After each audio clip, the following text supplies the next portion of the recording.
La sala Fabio Masala della Fabbrica del Cinema nella grande miniera di Serbario a Carbonia ha ospitato venerdì mattina la presentazione del progetto della nuova opera cinematografica del regista sardo Marco Antonio Pani, incentrata sulla figura di Ignazio De Logu, uno dei più acuti e prestigiosi intellettuali europei, italiani e sardi. Si tratta di un film documentario che vedrà la luce nel prossimo anno e del quale sono stati anticipati il teaser e i contenuti. Vediamo le interviste realizzate con il regista Marco Antonio Pani e con Duilio Caocci, docente di letteratura italiana e letteratura sarda all'Università di Cagliari e grande amico di Ignazio De Logu.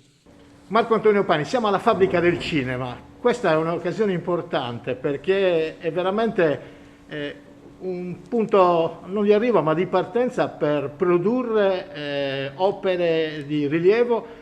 In questo caso in modo particolare una dedicata ad un grande intellettuale, Ignazio De Logu. Sì, è un grande intellettuale del quale io francamente sapevo poco prima di ricevere la proposta di occuparmi di lui in un filmato, in un documentario. E immediatamente dopo, quando ho iniziato a ricavare le prime notizie, mi sono reso conto che intanto era interessantissimo fare un lavoro su Ignazio De Logu, perché fare un lavoro su di lui significa parlare di storia, di poesia, di resistenza civile, di politica, di tante cose in una sola personalità, veramente una personalità poliedrica, non facile da raccontare, quindi adesso siamo già da un anno che stiamo lavorando, ho fatto più di 35 interviste, ho cercato documenti, libri, perché tra l'altro era un letterato, traduttore, poeta, insomma è stato complicato, però adesso siamo sulla via d'arrivo, diciamo. Siamo nella fase di montaggio. E la Sardegna si conferma particolarmente fertile per la cinematografia. Per la cinematografia, beh sì, penso che sia abbastanza ormai una certezza la Sardegna per la cinematografia. Se la Sardegna fosse uno Stato saremmo un caso internazionale, perché un numero così alto di registi e di registi che fanno cose, che viaggiano nei festival nazionali e internazionali, credo sia difficile trovarlo in qualche altra regione italiana. Possiamo parlare di tempi per arrivare a vedere l'opera finita? Completa. Allora, quando si arriverà a vederla non lo so, perché quello dipende naturalmente dalla produzione, quando deciderà di farlo uscire. Per quello che mi riguarda mi manca qualche mese, diciamo, perché siamo veramente nella fase della costruzione finale del racconto, poi ci sono delle fasi più tecniche che sono quelle della correzione del colore, il mix del suono, eccetera. Ecco, Ignazio De Logu che ha avuto fra l'altro diciamo, un attaccamento particolare per questa città. Eh sì, un attaccamento molto particolare. Lui conosce la città da bambino, perché un suo zio lo porta praticamente a vedere l'inaugurazione della città, quindi ricava una forte impressione da questa città moderna allora, rispetto al resto della Sardegna era veramente una roba da extraterrestri quasi, e poi dopo invece la conosce più a fondo negli anni 50 e 60, quando comincia a scrivere in articoli giornalistici e fa delle inchieste di approfondimento molto belle, tra l'altro, che raccontano la città in un periodo in cui già c'era evidente anche la problematicità, no, di una città che basa la sua economia su una risorsa. Duilio Caocci, Ignazio De Logu, una personalità che è stata molto legata a Carbonia, che lei conosceva molto bene. Sì, per me è stato, io lo definisco un paterno amico, è un amico carissimo col quale ho avuto un legame molto intenso, di ordine intellettuale, di ordine letterario. Ignazio era del 28, io sono del 70, quindi ci separava una grande distanza e tuttavia la mia amicizia con lui sembrava orizzontale, perché un artista come lui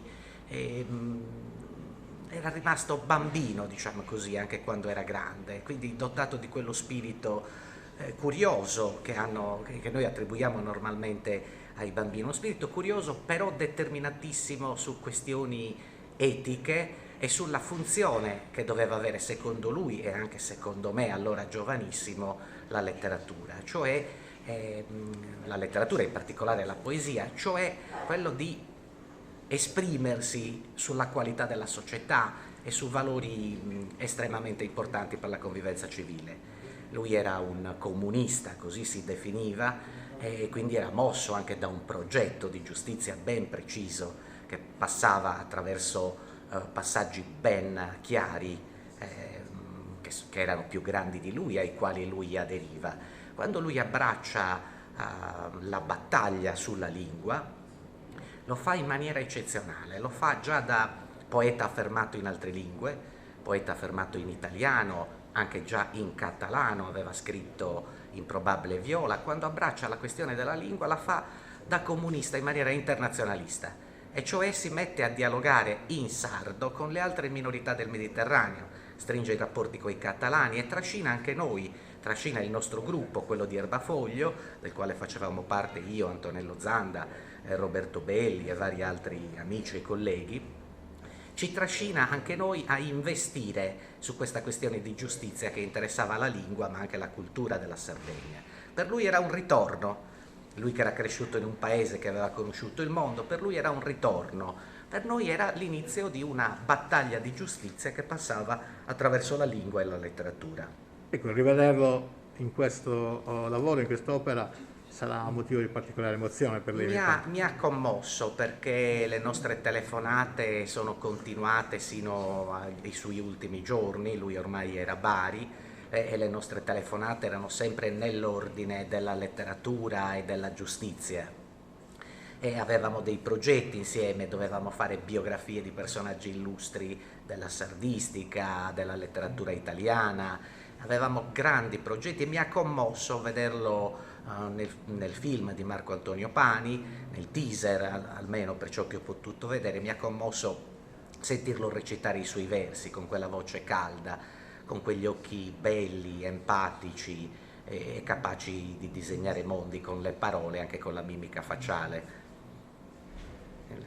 Veramente mi ha commosso vedere la sua firma, insomma c'è un fatto diciamo personale di ordine affettivo, psicologico, ma c'è anche la certezza in me di aver conosciuto uno dei grandi intellettuali sardi del Novecento.